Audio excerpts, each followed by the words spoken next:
अगर आप अपने छत के ऊपर टाइल लगवाने के बारे में सोच रहे हो तो आप एक बहुत बड़ी गलती करने वाले हो। बहुत सारे लोग कुछ इंपॉर्टेंट चीजों को जाने बिना अपने छत के ऊपर टाइल लगवा लेते हैं, जिस वजह से उनका बहुत भारी नुकसान हो जाता है। सबसे पहली चीज, उनके पैसे जो है वो वेस्ट चले जाते हैं और उसके बाद में उन्हें बहुत सारी दिक्कतों का भी सामना करना पड़ता है। तो ऐसा आपके साथ न हो, इसके लिए इस वीडियो को पूरा जरूर देखें, क्योंकि आज के वीडियो में हम ये जानेंगे कि आपके छत के ऊपर टाइल लगवाना सही है या गलत है, और जब भी आप अपने छत के ऊपर टाइल लगा लेते हो तो इसके क्या क्या नुकसान हो सकते हैं। और वीडियो का जो एंड पार्ट है वहां पर हम ये भी जानेंगे कि जिन लोगों ने ऑलरेडी अपने छत के ऊपर टाइलें लगा ली है तो उन्हें कौन कौन सी चीजें करनी चाहिए जिनसे कि उन्हें आगे चल के ज्यादा तकलीफ ना हो।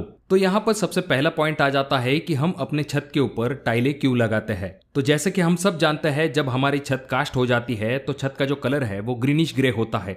आगे चल के जब उसके ऊपर धूल मिट्टी आ जाती है तो टेरेस काफी खराब दिखाई देने लगता है। इसीलिए लोग क्या करते हैं, अच्छे लुक के चलते अपने टेरेस के ऊपर टाइलें लगा लेते हैं, जिससे कि आपका टेरेस भी बहुत अच्छा दिखाई देता है। और मार्केट में कुछ स्पेशल रूफ की भी टाइल आ चुकी है जो कि एकदम व्हाइट कलर की होती है। जब उन्हें छत के ऊपर लगाया जाता है तो छत का टेम्परेचर भी कम होने में मदद मिलती है, क्योंकि ये जो व्हाइट कलर है धूप को अच्छे से रिफ्लेक्ट कर देता है। और साथ में कुछ लोग इस हिसाब से अपने छत के ऊपर टाइल लगाते हैं कि जब हम छत के ऊपर टाइल लगा लेंगे तो हमारी लीकेज की समस्या खत्म हो जाएगी, और यही पर वो बड़ी गलती कर देते हैं। देखिए दोस्तों, जब भी आप अपने छत के ऊपर लीकेज की समस्या से बचने के लिए टाइल को लगाते हो तो ये आपके लिए बहुत ही खराब ऑप्शन हो सकता है, क्योंकि जब आप छत के ऊपर टाइल लगा लेते हो और ये सोचते हो कि हमारा वाटरप्रूफिंग का काम हो गया, हमारा छत जो है वो वाटरप्रूफ हो गया, तो ऐसा बिल्कुल भी नहीं होता है। क्योंकि आप जो छत के ऊपर टाइल लगा लेते हो वो आपके छत का वाटरप्रूफिंग का ऑप्शन नहीं होता है। उल्टा बहुत सारे जगह पर ऐसा देखा जाता है कि जब छत के ऊपर टाइल लगा दी जाती है उसके बाद लीकेज की समस्या और भी ज्यादा बढ़ जाती है, यानी कि जितनी लीकेज पहले थी उससे भी ज्यादा लीकेज टाइल लगाने के बाद होना शुरू हो जाती है। अब ये लीकेज की समस्या और भी ज्यादा क्यों बढ़ जाती है, इसके पीछे कारण मैं आपको बताता हूँ। सबसे पहली चीज तो ये आ जाती है कि आपकी जो टाइल है उसके अंदर तो डायरेक्टली पानी नहीं जा सकता, पर आपके टाइल के जो जॉइंट्स होते हैं उनके गैप जो है वो धीरे धीरे करके खुल जाते हैं, क्योंकि धूप की वजह से और ठंड के मौसम में टाइल एक्सपांड और कॉन्ट्रैक्ट होती है, जिस वजह से जो टाइल जॉइंट्स है वो आगे चल के खुल जाते हैं। अब ये जो खुले हुए टाइल जॉइंट्स है, इनमें से होता हुआ बारिश का पानी नीचे की तरफ चला जाता है, और नीचे की तरफ होता है आपका सीमेंट मोटर, जिसके अंदर पानी जाकर जमा हो जाता है। अब ये जो जमा हुआ पानी है ये ग्रेविटी की वजह से स्लैब के तरफ धीरे धीरे करके आ जाता है, और आपके स्लैब के ऊपर जो छोटे छोटे क्रैक्स होते हैं उनके अंदर ये पानी घुस जाता है, जिसकी वजह से आगे चल के आपको स्लैब में लीकेज की समस्या दिखाई देती है। अब जब हमारा स्लैब ओपन होता है, यानी कि वहां पर टाइल लगी हुई नहीं होती है, तो वहां पर जो बरसात का पानी है वो जमा हो जाता है, पर जमा हुआ कुछ पानी जो है वो धूप की वजह से उसकी भाप बन जाती है। पर वहीं पर जब हम टाइल लगा लेते हैं और टाइल के अंदर जब पानी चला जाता है तो उसे डायरेक्टली धूप नहीं लगती है, जिस वजह से पहले जो थोड़ा बहुत लीकेज था वो और भी ज्यादा बढ़ जाता है। तो इसी वजह से आपने देखा होगा कि जहां पर थोड़ी बहुत लीकेज की समस्या थी, टाइल लगाने के बाद वो लीकेज की समस्या और भी ज्यादा बढ़ जाती है। और जब भी आप छत के ऊपर टाइल लगाते हो तो अगली दिक्कत ये होती है कि आपकी टाइल जो है वो आगे चल के टूट जाती है, क्योंकि लोग क्या गलती करते हैं, दो टाइल के बीच में जो जॉइंट है वो बहुत ही कम रख देते हैं, यानी कि एकदम पेपर जॉइंट रखते हैं। अब होता यह है कि जब धूप गिरती है और टाइल एक्सपांड होती है तो टाइल का साइज जब थोड़ा सा बढ़ जाता है और दो टाइल के बीच में बहुत ही कम गैप होने के कारण टाइल टूट जाती है, या फिर आपकी टाइल जो है वो उखड़ जाती है। टाइल जॉइंट के बीच में बहुत कम गैप देने के कुछ और भी नुकसान होते हैं, जैसा कि आप अगले वीडियो में देख सकते हो। यहाँ पर इस मोज़ेक टाइल को लगाया गया था, और जब धूप की वजह से ये टाइल एक्सपांड हो गई तो जो पैरापेट वॉल है उसके ऊपर इस तरह का हॉरिजॉन्टल क्रैक आ गया। तो ये कुछ नुकसान छत के ऊपर टाइल लगाने के होते हैं। तो अब अगर आपके सामने ऐसा ऑप्शन है कि या तो आप अपने छत के ऊपर टाइल लगा सकते हो या फिर आप अपने छत के ऊपर वाटरप्रूफ करवा सकते हो, तो इसमें से आपको दूसरे ऑप्शन की तरफ जाना चाहिए, यानी कि आपको आपके छत के ऊपर वाटरप्रूफ करवाना चाहिए, भले ही आप अपने छत के ऊपर टाइल लगाओ या फिर ना लगाओ। तो दोस्तों, ये तो हो गई दिमाग की बात, पर दिल कह रहा है कि आपको आपके छत के ऊपर टाइल ही लगवानी है। तो ऐसे में आपको क्या करना चाहिए इसके बारे में हम जानते हैं। उसके बाद हम ये जानेंगे कि जिन लोगों ने अपने छत के ऊपर टाइल लगा ली है उन्हें कौन कौन सी चीजों की तरफ ध्यान देना चाहिए, जिससे कि आगे चल के लीकेज की समस्या ना हो। जब भी आप अपने छत के ऊपर टाइल लगवाने वाले हो तो आपको कुछ बातों की तरफ जरूर ध्यान देना चाहिए। उनमें से सबसे पहला पॉइंट आ जाता है कि आपको आपके छत का पहले तो वाटरप्रूफ कर लेना है, उसके बाद जाकर आपको आपके छत के ऊपर टाइल लगवा लेनी है। बहुत सारे लोग ये कहते हैं कि टाइल लगाने के बाद लीकेज की समस्या नहीं होती है, तो ऐसा बिल्कुल भी नहीं है। देखिए दोस्तों, अगर ये चीज कारगर साबित होती तो लोग बाथरूम में डायरेक्ट टाइल लगा लेते बिना वाटरप्रूफ किए। जैसे कि हम सब जानते हैं, बाथरूम में हम सबसे पहले वाटरप्रूफ करते हैं, उसके बाद जाकर टाइल लगाते हैं, जिससे कि हमें आगे चल के लीकेज का सामना न करना पड़े।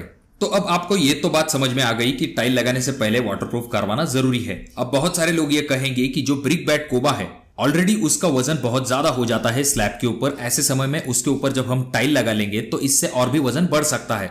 तो डेफिनेटली ये चीज भी सही है।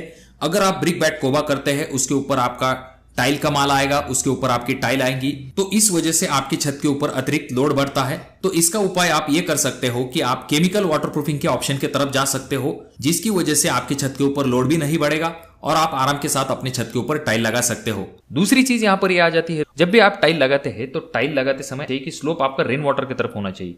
ये नहीं कि बीच में कहीं पर आपका पानी ठहर रहा है, जिस वजह से पानी नीचे जाने के चांसेस बहुत ज्यादा बढ़ जाते हैं। प्रोसीजर के एंड पॉइंट में अगर हम आते हैं, जो आपके टाइल जॉइंट्स होते हैं दोस्तों, उसके तरफ आपको खास करके ध्यान देना है। जब आप टाइल जॉइंट्स देते हैं तो उस दोनों टाइल के बीच में आपको थोड़ा सा अंतर रखना है, कम से कम 5 mm तक रखेंगे तो ये ठीक बात हो जाती है। पर अगर आप बहुत ज्यादा चिपका के उन टाइल्स को लगाते हैं तो ऐसे वक्त में एक्सपांशन की वजह से टाइल्स में क्रैक आ सकते हैं। तो इस चीज की तरफ आपको ध्यान देना है। उसके बाद में जो आपके टाइल जॉइंट्स होते हैं दोस्तों, उसको आप इपॉक्सी ग्राउट की मदद से आपको फिल कर देना है।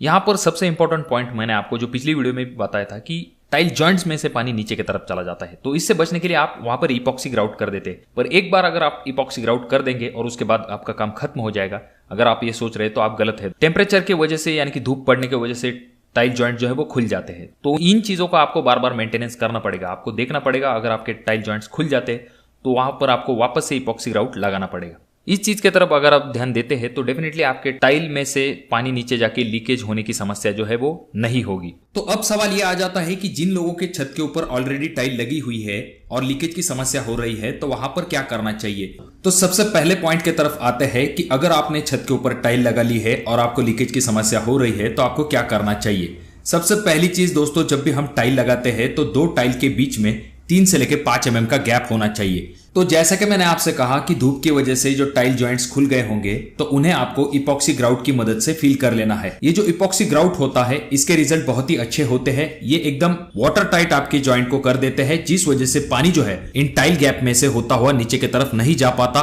और इसकी वजह से आपकी लीकेज की समस्या कम हो सकती है। अब जाहिर सी बात है, ये जो लीकेज की समस्या है ये रेनी सीजन में ज्यादातर देखी जाती है। अब एक बार जब आप टाइल ग्राउट भर देते हो और आपका काम खत्म हो गया, ऐसा नहीं है। आपको चेक कर लेना चाहिए कि आगे चल के 1-2 महीने बाद अगर टाइल जॉइंट्स खुल जाते हैं तो उन्हें वापस से आपको सील कर लेना है। और दूसरी दिक्कत ये देखी जाती है कि जहां पर भी आपकी पैरापेट वॉल और टाइल का जॉइंट है, यानी कि कॉर्नर में अक्सर ही लीकेज की समस्या देखी जाती है, क्योंकि वहां पर इस तरह का चैम्पर बना हुआ नहीं होता है, जिस वजह से पानी डायरेक्टली नीचे जाता है और खास करके जो स्लोप है वो पैरापेट वॉल की तरफ ही होता है। इसी वजह से वहां से ज्यादा पानी जाने के चांसेस होते हैं।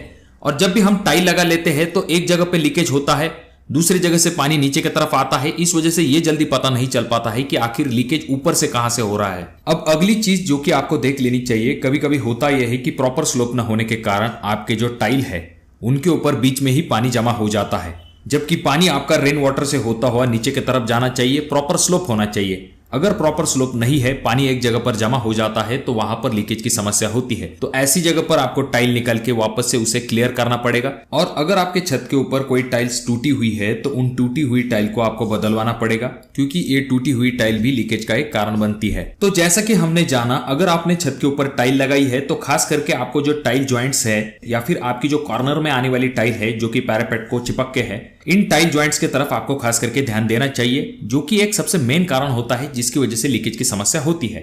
और एक चीज यहाँ पर ध्यान में रखने वाली ये है, अगर आपके कोई ईएमएस मेंबर है जो स्लैब से डायरेक्टली ऊपर की तरफ आए हुए हैं, जैसे कि आपका जीना होता है, तो वहां पर जो जॉइंट्स होते हैं दोस्तों वो बहुत ही ज्यादा क्रिटिकल होते हैं। खास करके बहुत ज्यादा चांसेस हो जाते हैं कि वहां से पानी नीचे की तरफ चला जाता है और लीकेज का कारण बन जाता है। और टाइलिंग जब आप करते हैं तो आपका लीकेज आपको जल्दी समझ में नहीं आता कि वो कहां पर है, क्योंकि पानी एक तरफ से जाता है, लीकेज दूसरी तरफ से होता है। ऐसी जगह पे आपका लीकेज कंट्रोल करना बहुत ज्यादा मुश्किल हो जाता है। तो दोस्तों ये था आज का वीडियो। मैं आशा करता हूँ कि वीडियो आपको अच्छी लगी होगी। वीडियो अगर आपको अच्छी लगी हो तो जरूर इसे लाइक कर दीजिए। आपके कोई अनमोल सवाल या फिर सुझाव हो तो जरूर कमेंट कीजिए। और अभी तक आपने चैनल को सब्सक्राइब नहीं किया दोस्तों तो कैसे चलेगा, चैनल को जरूर सब्सक्राइब कर दीजिए। और ये वीडियो आपको बहुत ज्यादा ही अच्छी लगी हो तो अपने दोस्तों के साथ शेयर कर दीजिए। तो मैं मिलूंगा आपको अगली वीडियो में, तब तक के लिए धन्यवाद। जय हिंद।